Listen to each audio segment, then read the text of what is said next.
जो शख्स हमारी गिरफ्त में था उसकी पूरी कोशिश ये थी कि वो उस गंदे नाले में कूद जाए जिसके किनारे पर ये सारी जोर आजमाई जारी थी।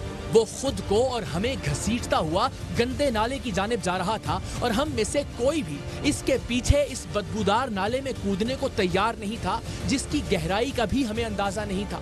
यही वजह थी कि आखिरकार ये शख्स हमारी गिरफ्त से निकलकर नाले में छलांग लगाने में कामयाब हो गया।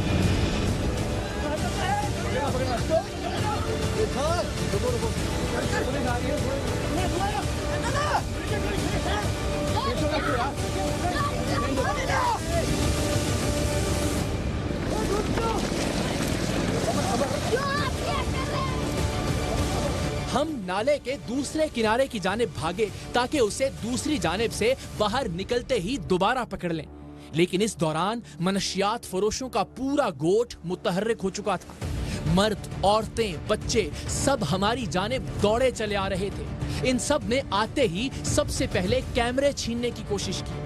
अब मनशियात फरोशों को पकड़ने की बजाय हमारी तरजीह कैमरे और इनमें मौजूद रिकॉर्डिंग को बचाना था। हमेशा की तरह मेरी कोशिश यही थी कि मैं अपने कैमरा पर्सन्स की ढाल बना रहूं ताकि एक तो ये कि वो रिकॉर्डिंग जारी रख सकें और दूसरा किसी भी भरपूर हमले की सूरत में कम से कम वो कैमरे लेकर वापस भाग सकें। जल्दी।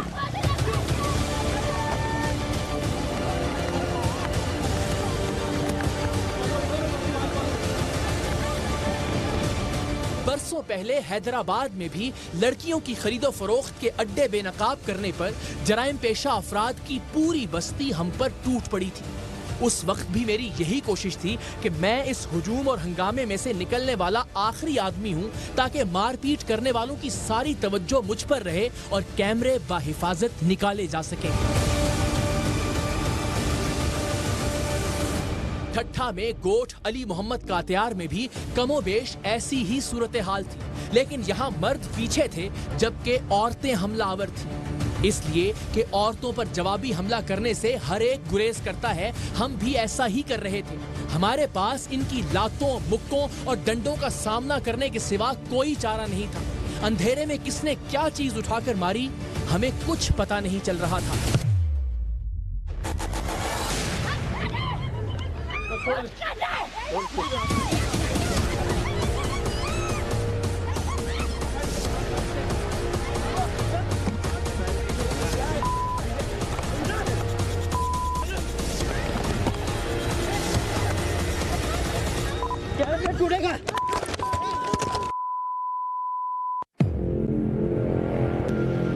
हमारे दोनों कैमरे तोड़ दिए गए थे। जब तक पुलिस पहुंची तब तक ये लोग मारपीट करके वापस गोठ में जा चुके थे।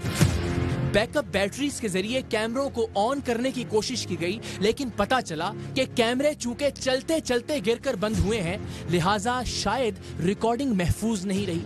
पुलिस ने गोठ में सर्च ऑपरेशन किया, लेकिन सब मर्द गोठ को छोड़कर फरार हो गए थे, जबकि औरतें पुलिस पर चीख चिल्ला रही थीं।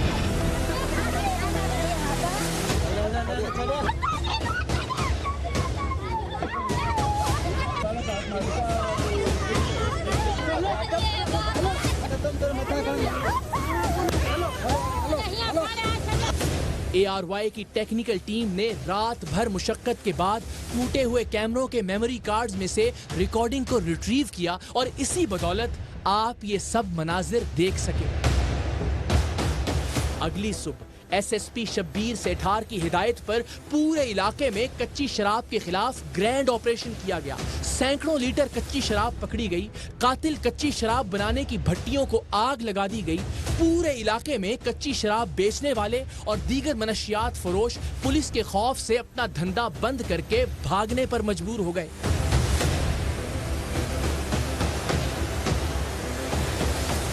टीम सरेआम ने अपने हिस्से का काम किया। हम यही कर सकते हैं, रिस्क लेकर, खतरा मोल लेकर जितना सच आपको दिखा सकते हैं दिखाते हैं। जो हकायक आप तक पहुंचा सकते हैं पहुंचाने की भरपूर कोशिश करते हैं। लेकिन हम सिर्फ निशानदेही कर सकते हैं। काम इदारों को करना है, कानून और पॉलिसीज हुकूमत को बनानी है और इदारे अगर चाहें तो इस तरह से बुराई को जड़ से उखाड़ सकते हैं। टीम सरेआम ने कातिल कच्ची शराब के खिलाफ अपने हिस्से का काम करके फर्जे कफाया अदा करने की कोशिश तो की है, लेकिन इस जहरे कातिल के नतीजे में अब अगर कोई मौत वाक़ई होती है तो वो मौत नहीं कत्ल होगा।